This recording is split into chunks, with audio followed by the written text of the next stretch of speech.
Imagine discovering a plot hole so massive, it collapses Sinner's entire universe. Let's dissect the scene that broke the internet at the beginning of the movie. We are told that some music is so powerful it can attract souls from both the past and the future. This mystical music not only draws in good souls, but also lures evil spirits. The opening scene introduces us to a wounded boy named ＳᎥዏ, who enters a church carrying a guitar. He is gravely injured, and the churchgoers are alarmed at his condition. The priest prays over him and urges him to give up music, warning that evil forces are after him because of it. To understand how ＳᎥƖ ended up in this state, the story rewinds to the previous day that we see ＳᎥ¹ with his band, deeply immersed in creating soulful blues music known for its emotional lyrics. The music they play is so moving that it resonates with both the living and the dead. However, ＳᎥɁ's father disapproves of his musical passion. In a surprising reveal, we learn that his father is the very same priest from the opening scene. That the scene then shifts to two brothers, ＳᎥ and Ｓ̥ૠ, who recently acquired a large sum of money by stealing from a powerful gangster. Despite their wealth, they face discrimination due to their race. Hoping to uplift their community, they buy expensive land from a white man and plan to open a nightclub. They want their club to be a place where their people can enjoy music and relax after a hard day's work. At the station, they hear ＳᎥɁ's band playing and are instantly captivated by the sound. Impressed, they invite the band to perform at their club and also hire two Chinese restaurant owners to manage food and drinks. ＳᎥ¹ then visits his estranged wife, who practices voodoo. Their meeting quickly turns into an argument about the past, including the death of their daughter.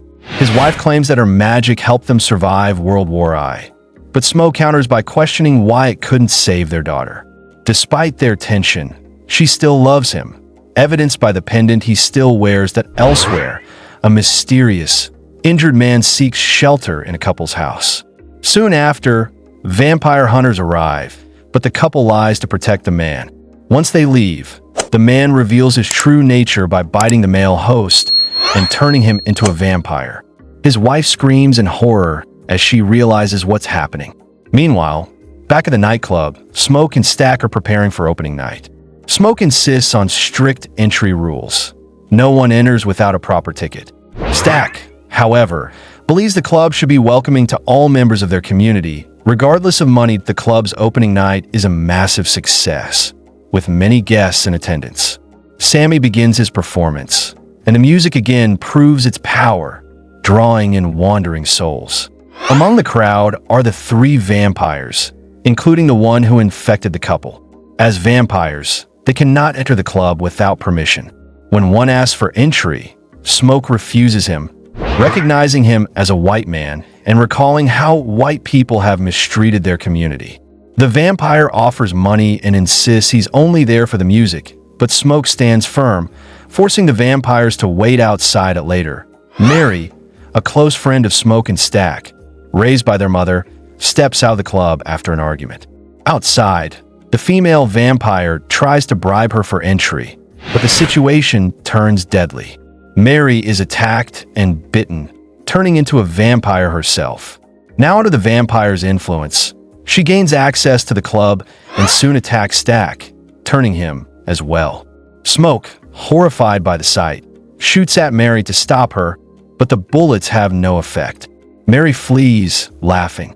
ＳᎥḵ is devastated, seeing her as a sister, and temporarily clears out the nightclub and informs him that Mary is now a vampire, which is why bullets didn't harm her. Her knowledge of voodoo helps her understand the situation. Meanwhile, a security guard is ambushed outside the club and turned into a vampire. When he returns and asks to come inside, ＳᎥḵ's wife recognizes the sign and warns everyone.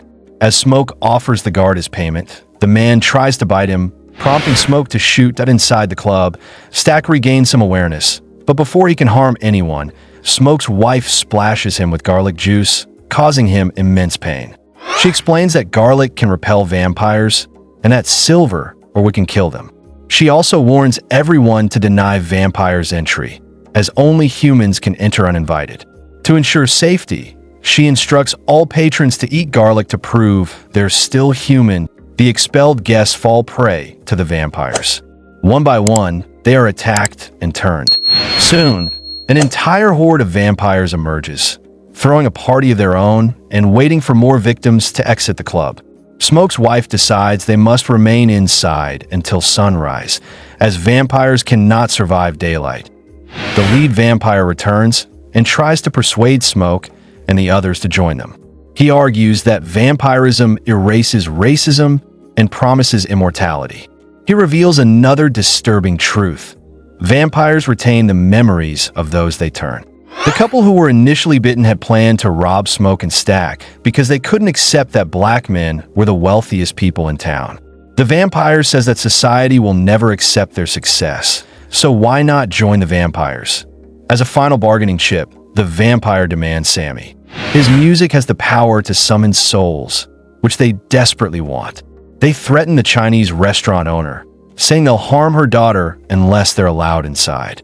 Reacting emotionally, she accidentally grants them entry, unleashing chaos as the vampires storm into the nightclub. In the ensuing attack, Smoke's wife, the brave Chinese woman, and a mentor from Sammy's band are all killed. Smoke is especially heartbroken when he is forced to kill his own wife, who had been turned into a vampire by Stack.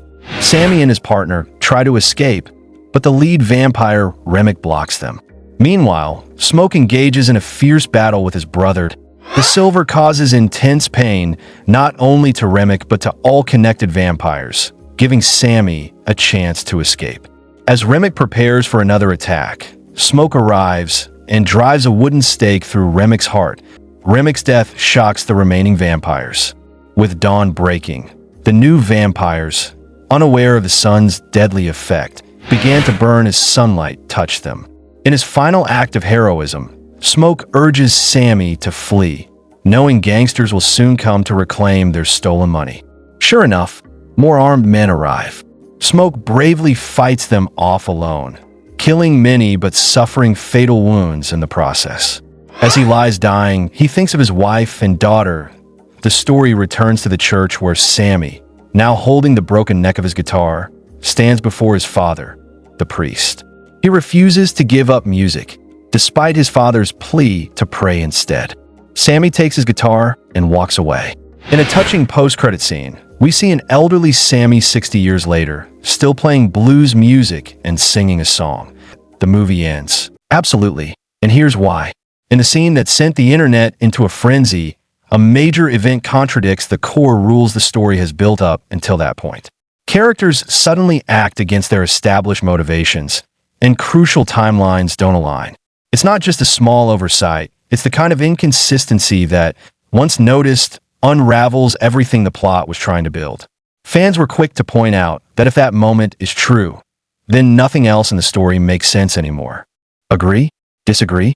Watch it again, and let's start a comment civil war. And if you're obsessed with hidden movie secrets, smash that bell. Our next video might ruin your childhood.